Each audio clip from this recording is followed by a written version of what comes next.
The movie story में वापस स्वागत है। आज मैं आपको 2021 की एक action thriller horror film blood red sky दिखाने जा रहा हूं। स्पॉइलर अलर्ट, सावधान रहें और ध्यान रखें।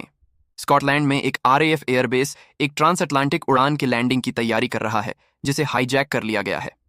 कर्नल ड्रमंड को स्थिति से निपटने के लिए बुलाया गया है और जैसे ही वह उतरता है, एक अधिकारी उसे सूचित करता है कि वे इस धारणा के तहत काम कर रहे हैं कि पायलट और को पायलट मर चुके हैं।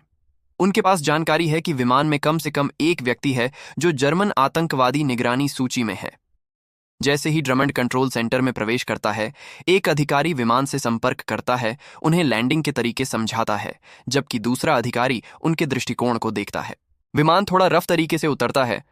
फिर ड्रमंड अपने लोगों से विजुअल मांगता है और विमान से संपर्क करके बोर्ड पर स्थिति के बारे में पूछता है। तभी एक दरवाजे के पास कुछ हलचल दिखाई देती है। एक पैराशूट नीचे उतरता है और सैनिक एक लड़के को नीचे उतरते हुए देखते हैं। फिर ड्रमंड द्वारा आदेशित 2 आरएएफ ट्रक उसे वहां से निकालने के लिए उसके पास पहुंचते हैं। वे कॉकपिट में एक नए व्यक्ति को देखते हैं और ड्रमंड उससे रेडियो पर संपर्क करता है। कहता है कि अगर वह हिला तो वे गोली चलाएंगे। उसे पायलट की सीट पर बैठने और धीरे धीरे अपने हाथ उठाने का निर्देश देता है। वह व्यक्ति विमान से बाहर निकलने की अनुमति मांगता है ताकि वह उन्हें सब कुछ समझा सके। यह जोर देकर कहता है कि वह आतंकवादी नहीं है। बाद में ड्रमंड अपने अनुवादक को लड़के एलियास से बात करने के लिए भेजता है, जिसे एक डॉक्टर जांच रहा है। वह उसे कुछ नहीं जान पाती क्योंकि वह सदमे में है। हम एक दिन पहले एक होटल के कमरे में वापस जाते हैं और एलियास की मां नदजा को बाथरूम में उड़ान की तैयारी करते हुए देखते हैं। बाद में वह न्यूयॉर्क में अपने डॉक्टर से बात करती है, जहां वह और एलियास उसकी रहस्यमयी बीमारी के इलाज के लिए यात्रा करने वाले हैं। एलियास नदजा को फोन करके बताता है कि उसने उनका सामान चेक कर लिया है और बाद में वह रात में हवाई अड्डे पर पहुंचती है, अपने बेटे का अभिवादन करती है। फिर वे हवाई अड्डे की सुरक्षा से गुजरते हैं और प्रतीक्षा कक्ष में जाते हैं, जहां वह एलियास को छोड़कर उड़ान से पहले बाथरूम चली जाती है। नदजा अपनी दवा का बैग खोलती है और एक सिरिंज में अपनी दवा तैयार करती है।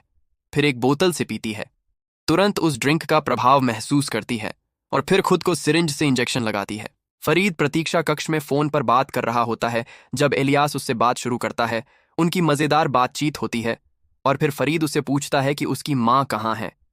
नदजा जल्द ही आती है और बाद में उन्हें विमान के अंदर जाते और अपनी सीटों पर बैठते हुए देखा जा सकता है। इस बीच मुख्य परिचारिका कॉकपिट के माध्यम से प्रवेश करती है और पायलट और को पायलट बास्टियन से पूछती है कि क्या वे कॉफी चाहेंगे। वह कॉफी लाने के लिए विमान पर परिचारिका स्टेशन पर जाती है और एटबॉल से कहती है कि वह फर्स्ट क्लास में एक लिंग भेदी यात्री का ध्यान रखे। विमान आखिरकार जर्मनी से अमेरिका की ओर उड़ान भरता है। कुछ घंटों बाद नदजा बाथरूम से अपनी सीट पर लौटती है और अपनी नोटबुक में कुछ लिखती है, जिसमें उसे अपने और अपने पति की एक तस्वीर मिलती है।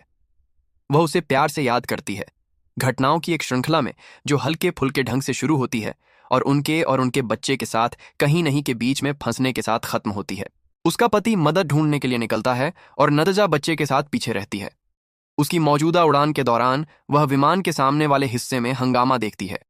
एटबॉल एक अनियंत्रित यात्री के साथ तर्क करने की कोशिश कर रहा होता है जब एक एयर मार्शल उसे काबू करता है और दूसरा एयर मार्शल उनके साथ सामने शामिल हो जाता है।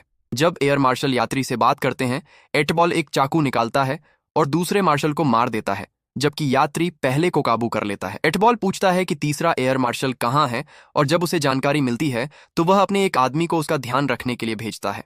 कर्टिज मार्शल को मार देता है, उसकी बंदूक लेता है और जब वह एटबॉल के पास वापस आता है तो वह पागलपन से बचे हुए एयर मार्शल को हिंसक रूप से मार देता है, जिससे कार्ल को घृणा होती है। नदजा को लगता है कि कुछ हो रहा है। अचानक एटबॉल यात्रियों के पास वापस जाता है और उन्हें अपनी सीटों पर रहने के लिए कहता है, जबकि वह उनके सामने बंदूक लहराता है। उसके सहयोगी उसके साथ शामिल हो जाते हैं और सभी को विमान के पीछे जाने के लिए मजबूर करते हैं।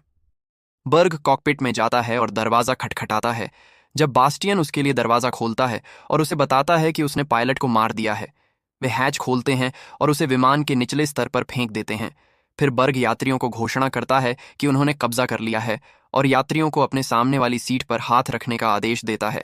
दाढ़ी वाला यूरी ब्लैक बॉक्स ढूंढ उसी समय वह ब्लैक बॉक्स ढूंढता है और उसे रीप्रोग्राम करता है। फिर कॉकपिट में बर्ग को इसके बारे में बताता है। को पायलट विमान को मोड़ता है। एलियास अपनी मां के लिए डर जाता है, हालांकि वह उसे चिंता न करने के लिए कहती है, लेकिन वह विमान के योजनाबद्ध चित्र देखता है और उसे बताता है कि वह सूरज की रोशनी से बचने के लिए कहां छिप सकती है। कर्टिज फरीद को उठाकर विमान के सामने ले जाता है। जबकि कार्ल एटबॉल को शांत करने की कोशिश करता है और इलियास अपनी सीट से भाग जाता है।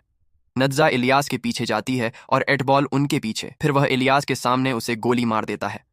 वह लड़के को पकड़ लेता है और कार्ल उसे वापस उसकी सीट पर बिठा देता है, उसे वहीं रहने के लिए कहता है।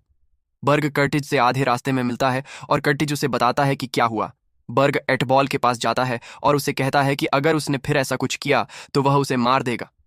लेकिन वह फिर भी नदजा की मृत्यु का उदाहरण अन्य यात्रियों को देने के लिए इस्तेमाल करता है। एक फ्लैशबैक में हम उस कार में वापस जाते हैं जहां नदजा अपने बच्चे के साथ अपने पति के मदद लाने के लिए लौटने का इंतजार कर रही है। कुछ देर इंतजार करने के बाद वह कार से निकलती है और जंगल में अपने पति के नक्शे दम पर चलती है। नदजा एक परित्यक्त घर पर आती है और सोचती है कि उसे वहां मिलेगा। घर के अंदर उसे फर्श पर खून दिखता है और वह उसका पीछा करते हुए तहखाने की ओर जाती है। तभी एक वैम्पायर अचानक प्रकट होता है और उसका पीछा करता है। वह खुद को तहखाने में बंद कर लेती है जहां उसे अपने पति का शव मिलता है। वह प्राणी खिड़की के रास्ते अंदर आने की कोशिश करता है और नदजा उससे लड़ने जाती है, लेकिन वह उसे काट लेता है इससे पहले कि वह सूरज की रोशनी में मर जाए। वह विमान में जागती है, जीवित। नदजा को होल्ड में कुत्तों की आवाज सुनाई देती है और वह एक हैच के माध्यम से नीचे उतरती है। इस बीच बर्ग फरीद और दो अन्य लोगों को एक आतंकवादी ध्वनि वाला संदेश पढ़ने के लिए मजबूर करता है। होल्ड में नदजा एक कार के नीचे छिपती है जब कर्टिज और यूरी बम बनाने के लिए औजार ढूंढने आते हैं। यूरी इसे तैयार करता है जब नदजा एक कुत्ते के पास पहुंचती है और उसका खून पी लेती है। कुत्ते की आवाज से यूरी गुस्सा हो जाता है और वापस आता है। नदजा को कार के पीछे छिपते हुए पाता है जो उस पर हमला करती है और उसे मार देती है। इसी समय फरीद अन्य यात्रियों के पास वापस जाता है और सीधे इलियास के बगल में बैठ जाता है। नदजा तेजी से वैम्पायर रूप में बदलना शुरू कर देती है। अपने दांत निकलते हुए महसूस करती है, इसीलिए वह दवा ढूंढती है और इंजेक्शन लगाने की तैयारी करती है। तभी उसे बर्ग यूरी को बुलाते हुए सुनाई देता है। उसे बताता है कि 10 मिनट में कूदने का समय है। नदजा यूरी के शव के पास वापस जाती है और उसका खून पी लेती है, जिससे उसका परिवर्तन तेज हो जाता है। फिर वह विमान के दूसरे हिस्से में वापस जाती है। हाईजैकर्स यात्रियों से झूठ बोलते हैं कि अगर वे अपनी सीटों से हिलेंगे तो वे नर्व गैस छोड़ देंगे। फिर वे होल्ड में जाते हैं जहां उन्हें यूरी एक कुत्ते के साथ मिलता है जिसे नदजा ने ऐसा दिखाने के लिए छोड़ दिया था कि उसने उसे मार डाला। वह विमान के पीछे इलियास को लेने जाती है, जिससे अन्य यात्री डर जाते हैं कि वह गैस छोड़ देगी। नदजा और इलियास कॉकपिट में जाते हैं जहां उन्हें पता चलता है कि पायलट जा चुके हैं। इसलिए वह यात्रियों के पास वापस जाती है और पूछती है कि क्या कोई विमान उड़ा सकता है। एक व्यक्ति कहता है कि वह ऐसा कर सकता है और नदजा के साथ जाता है, जबकि फरीद अन्य यात्रियों को बताता है कि उसने बयान में क्या पढ़ा। नदजा और वह व्यक्ति कॉकपिट में जाते हैं और वह फरीद के शामिल होने से पहले दरवाजे बंद कर देती है। इस बीच हाईजैकर्स अपने स्कूबा गियर में तैयार हो जाते हैं और कूदने के लिए तैयार हैं, जबकि बर्ग उस व्यक्ति से संपर्क करता है जो उन्हें समुद्र से लेने वाला है। नदजा कॉकपिट में बदलना जारी रखती है, जिससे इलियास चिंतित हो जाता है जब वह व्यक्ति समझता है कि वे ऑटो पायलट पर हैं। वह सिक्योरिटी मॉनिटर पर हाईजैकर्स को देखती है और उसे कहती है कि उनके कूदने का इंतजार करे इससे पहले कि वह ऑटो पायलट बंद करे। एटबॉल को पता चलता है कि वह मरी नहीं है और बर्ग के साथ विमान में वापस आता है उसकी तलाश में। एक यात्री उन्हें बताता है कि वह कॉकपिट में है, इसलिए वे वहां जाते हैं और उसे दरवाजा खोलने के लिए कहते हैं। नदजा उस व्यक्ति को विमान को फिर से अमेरिका की ओर मोड़ने के लिए कहती है, हालांकि वह कहता है कि वे यूरोप के करीब हैं। वह उससे डरता है, इसलिए उसके आदेश का पालन करता है। और जब हाईजैकर्स को विमान मुड़ता हुआ दिखता है, बर्ग एक यात्री को मारने की धमकी देता है। वह उसे गोली मार देता है और नदजा को कहता है कि जब तक वह दरवाजा नहीं खोलती वे और लोगों को मारते रहेंगे। फिर एटबॉल को एक और यात्री लाने के लिए कहता है। वह पागल एक छोटी लड़की को ढूंढता है और उसे बर्ग के पास लाता है, जो उसे नदजा को दिखाता है। वह गिनती शुरू करता है और इससे पहले कि वह लड़की को गोली मारे, नदजा कॉकपिट से बाहर कूदती है और उस पर हमला करती है, सीधे उसकी गर्दन में काटती है, जिससे बास्टियन और अन्य लोग डर जाते हैं। कॉकपिट में मौजूद व्यक्ति फिर से दरवाजा बंद कर देता है और इलियास को अंदर रखता है। नदजा बर्ग का खून पीना खत्म करती है और फिर बाकी लोगों के पीछे जाती है जो होल्ड में भाग जाते हैं। बर्ग बदलना शुरू करता है और जब वह इसे सुनती है, नदजा उसे मारने के लिए वापस जाती है, जिसे एटबॉल देख लेता है। वह दरवाजे के पास वापस जाती है और इलियास को कहती है कि वह दरवाजा न खोले क्योंकि वह वहां सुरक्षित है। फिर लेबोरेटरी में जाती है और देखती है कि उसका परिवर्तन कितना आगे बढ़ गया है। एटबॉल उसका बैग देखने की मांग करता है और बाकी हाईजैकर्स के पास नदजा की नोटबुक पढ़ने के लिए वापस आता है। वह कहता है कि वह एक वैम्पायर है, लेकिन कार्ल को विश्वास नहीं होता क्योंकि उसने कुछ नहीं देखा। कार्ल एटबॉल के पागलपन से परेशान है, जो दूसरों को नदजा को चोट पहुंचाने के लिए यूवी लाइट दिखाता है। वह खुद को दवा का इंजेक्शन लगाती है और एक और फ्लैशबैक में चली जाती है। नदजा अपने बच्चे एलियास की देखभाल करने की कोशिश करती है, साथ ही खुद को खिलाती है। जब बच्चा रोता रहता है, वह उस पर फूंफकारती है, लेकिन फिर बाथरूम में जाकर अपने नुकीले दांत निकाल लेती है ताकि उसे चोट न पहुंचे। एक दिन नदजा उस घर में वापस जाती है जहां वह वैम्पायर बनी थी। तभी उस वैम्पायर के पिता वहां आते हैं। वह व्यक्ति उसे बताता है कि उसका बेटा खुद को नियंत्रित नहीं कर सका और न ही वह कर सकता है, चाहे वह जैसा दिखे। वह उसे गोली मार देता है, कहता है कि वे सभी अभिशप्त हैं और केवल दुख लाते हैं। विमान में वापस एटबॉल एक भाला बना रहा है और बाकी लोग इस बात पर बहस कर रहे हैं कि अब क्या करना है। कार्ल बास्टियन को समझाता है कि उनकी एकमात्र संभावना कॉकपिट में वापस जाना और विमान को वापस ट्रैक पर लाना है। एलियास कॉकपिट से बाहर निकलता है, उस व्यक्ति की याचना को नजरअंदाज करते हुए कि वह अंदर रहे, और अपनी मां को बाथरूम से बाहर निकालकर वापस ले जाता है। हाईजैकर्स वापस ऊपर आते हैं और जब वह व्यक्ति उन्हें देखता है तो वह खुद को कॉकपिट में बंद कर लेता है। नदजा उठती है और एटबॉल की ओर जाती है, जो भाला और यूवी लाइट के साथ उसका इंतजार कर रहा है। वह उसे जलाता है और वह बेहोश हो जाती है, इसलिए वह दूसरों को नियंत्रण वापस लेने के लिए कहता है, जबकि वह पीछे रहकर यह पता लगाने की कोशिश करता है कि वह क्या है।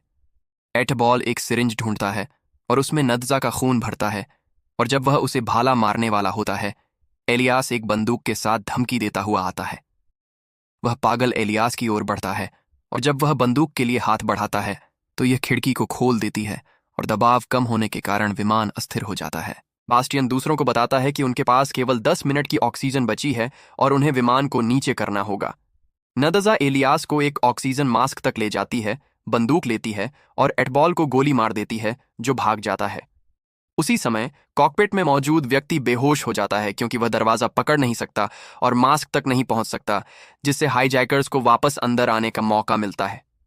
नदजा एलियास को विमान के दूसरे हिस्से में ले जाती है और उसे फरीद को सौंप देती है, जब विमान अचानक ऊंचाई खो देता है। वह एटबॉल के पीछे जाती है और उसे एक बुलेट प्रूफ कार के अंदर पाती है, इसलिए चाहे वह कितनी भी गोली चलाए, कुछ नहीं होता। वह पागल नदजा के खून को खुद में इंजेक्ट करता है, हालांकि वह उसे ऐसा न करने की विनती करती है। एटबॉल तुरंत बदलना शुरू कर देता है और नदजा समझ जाती है कि उसे रोकने के लिए क्या करना है। वह माचिस और शराब ढूंढती है, फिर वापस आती है और कार के अंदर शराब डालकर एटबॉल को आग लगा देती है। नदजा को वह बूढ़ा वैम्पायर याद आता है जो कहता था कि वे अपनी बुराई को फैलने नहीं दे सकते और इसे रोकना होगा। वह उसका चेहरा तोड़ना शुरू करती है और अंतिम प्रहार करने से पहले वह व्यक्ति कहता है कि वह अपने अंदर की बुराई को नियंत्रित नहीं कर सकती। विमान आखिरकार स्थिर हो जाता है, लेकिन हाईजैकर्स देखते हैं कि होल्ड में आग लगी है, हालांकि नदजा ने पहले ही आग को नियंत्रित कर लिया है और विमान के अंदर वापस रेंग रही है। हाईजैकर्स नदजा पर गोली चलाते हैं और यात्री घबरा जाते हैं, इसलिए वे सामने की ओर भागते हैं, जिसमें फरीद एलियास को ले जाता है। हाईजैकर्स कार में एटबॉल को जीवित पाते हैं जब वह अचानक कर्टिज पर हमला करता है और उसका खून पी लेता है, फिर बाहर निकलता है और बाकी लोगों के पीछे जाता है। नदजा होल्ड का दरवाजा सुरक्षित करती है और एलियास को चिल्लाते हुए सुनती है कि यात्री उसे मारना चाहते हैं। हालांकि फरीद चिल्लाकर कहता है कि वे उसे चोट नहीं पहुंचाएंगे। स्पष्ट रूप से दूसरों के साथ एक राय नहीं है, जिनमें से एक उसे गोली मार देता है। वह उस पर हमला करती है और वे उसे रोकने की कोशिश करते हैं, लेकिन वह आजाद हो जाती है और फरीद के पीछे जाती है। इलियास उसे फरीद को न मारने के लिए मना लेता है जब दूसरा व्यक्ति उस पर बंदूक तानता है। नदजा होल्ड में अन्य वैम्पायर्स की आवाज सुनती है और कहती है कि उन्हें वापस बोर्ड पर नहीं आने देना चाहिए, इसलिए वह नीचे भागती है और एटबॉल को एक दरवाजे के पीछे रोकने की कोशिश करती है। फरीद उसकी मदद के लिए दौड़ता है और एटबॉल द्वारा काट लिया जाता है, जिसे दूसरा व्यक्ति गोली मार देता है जब वह दरवाजे से धक्का देता है। नदजा फरीद का हाथ काट देती है ताकि बुराई उसके शरीर में न फैले, जबकि कर्टिस अब पूरी तरह से वैम्पायर बन चुका है, नीचे से विमान में वापस आने की कोशिश करता है। नदजा उसे और एटबॉल को वापस नीचे धकेल देती है, परिचारिका को वैम्पायर का शिकार बनने से बचाती है। इसके बाद वह यात्रियों के पास वापस जाती है और बास्टियन को ढूंढती है, जबकि फरीद उन्हें आश्वस्त करता है कि वह उनकी तरफ है। नदजा उसे कॉकपिट में वापस ले जाती है, जहां वह उसे बताता है कि उन्हें ईंधन कम होने के कारण निकटतम हवाई अड्डे पर उतरना होगा। फरीद और इलियास उसे कॉकपिट के नीचे अंधेरे में जाने के लिए मना लेते हैं, जबकि वह बास्टियन के साथ पीछे रहता है। जैसे ही पायलट को पास के RAF एयरबेस से सिग्नल मिलता है, वह उन्हें बताता है कि विमान को हाईजैक कर लिया गया था, लेकिन वे हाईजैकर्स को काबू करने और उन्हें कार्गो होल्ड में बंद करने में कामयाब रहे। इस बीच इलियास अपनी मां की दवा ढूंढने के लिए ऊपर जाता है, जबकि यात्री होल्ड में वैम्पायर्स के उत्पात की आवाज सुनते हैं। एक घायल यात्री जो मर रहा है वैम्पायर्स के पास जाता है और एटबॉल को छोड़ देता है, उसे काटने की मांग करता है। एटबॉल उसे अनदेखा कर देता है और अन्य यात्रियों पर हमला करता है। नदजा और फरीद देखते हैं कि विमान में पूरी तरह से अराजकता फैल गई है, क्योंकि अन्य यात्री कॉकपिट के दरवाजों पर धक्का मारने की कोशिश करते हैं। बास्टियन उन्हें दरवाजा खोलने की अनुमति नहीं देता और नदजा को एहसास होता है कि उन्हें विमान को उतारना नहीं चाहिए, क्योंकि वैम्पायर्स बाहर निकल जाएंगे। फरीद सोचता है कि उन्हें विमान को उतारना चाहिए और फिर उसे दूर से उड़ा देना चाहिए, इसलिए वे ईंधन टैंक में विस्फोटक लगाने जाते हैं और पाते हैं कि उनके पास डेटोनेटर है, लेकिन टाइमर नहीं है। नदजा स्वेच्छा से विमान को मैन्युअल रूप से उड़ाने की पेशकश करती है जब सभी बाहर निकल जाएंगे, और इलियास को समझाती है कि यह करना जरूरी है। लड़का अपनी मां को मरने के लिए छोड़ने में रुचि नहीं रखता, इसलिए वह हाईजैकर्स का टाइमर ढूंढने के लिए होल्ड में भागता है, UV लाइट के साथ अपनी रक्षा करता है। होल्ड में वैम्पायर्स इलियास के पीछे जाते हैं, लेकिन वह उनसे बच निकलता है।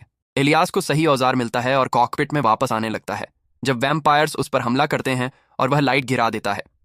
नदजा कॉकपिट से देखती है कि क्या हो रहा है और इलियास की मदद करने का फैसला करती है। वह बास्टियन से पूछती है कि क्या विमान सही रास्ते पर है, और वह उसे बताता है कि यह ऑटो पायलट पर है, ये समझाते हुए कि ट्रैफिक कंट्रोल के साथ अब कोई भी विमान को उतार सकता है। नदजा फरीद की ओर मुड़ती है और उसे अपने बेटे की देखभाल करने का वादा करने के लिए कहती है, फिर बास्टियन का खून पीती है, यह जानते हुए कि इससे उसका परिवर्तन अंतिम हो जाएगा। इलियास पर अन्य वैम्पायर्स हमला करते हैं जब एटबॉल उसकी चीख सुनता है और उसे अपने लिए दावा करता है। इससे पहले कि वह लड़के तक पहुंचे, नदजा उस पर हमला करती है और दोनों वैम्पायर्स होल्ड में लड़ते हैं। एटबॉल उसे काट लेता है जब इलियास को होल्ड का दरवाजा उड़ाने का विचार आता है, ताकि उसकी मां एटबॉल को बाहर धकेल दे। इस बीच फरीद देखता है कि लड़का अपनी मां के साथ होल्ड में अकेला रह गया है, जब एटबॉल वापस विमान में रेंगता है और लड़के के पीछे जाता है। फरीद ऑटो पायलट बंद कर देता है और विमान को एक तरफ झुका देता है, जिससे सूरज की रोशनी में एटबॉल मर जाता है। इलियास अपनी मां को अपना खून पिलाता है और वह जाग जाती है, मुश्किल से खुद को और खून पीने से रोकती है। वह उसे धक्का देती है और होल्ड में वापस रेंग जाती है। RAF बेस में वापस इलियास अनुवादक से फरीद के बारे में पूछता है और उसे बाहर निकालने की विनती करता है, लेकिन नस्लवादी उसे बताती है कि फरीद ने जो कुछ भी कहा हो वह बुरा आदमी है। इलियास कहता है कि सूरज डूबने से पहले उन्हें फरीद को वैम्पायर्स से बचाना होगा। वे लड़के को बेहोश कर देते हैं और ड्रमंड कंट्रोल में वापस जाता है। वह अपने अधिकारियों को इंतजार करने का आदेश देता है, जबकि विमान में वैम्पायर्स बचे हुए शवों का खून पीते हैं।